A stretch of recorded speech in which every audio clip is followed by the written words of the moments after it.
فما يجيش حد النهارده ويرجعني الى ما قبل التاريخ، مش ممكن، مش هينجح. مش لان انا رافض ولا غير رافض، لان ده ضد طبيعه مصر.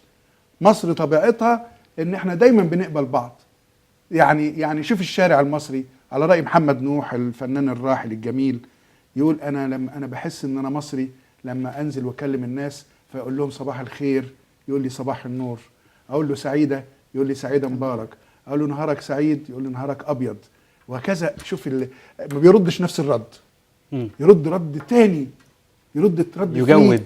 يا سلام على الجمال، يا سلام على طبيعه المصريين مع بعضيهم.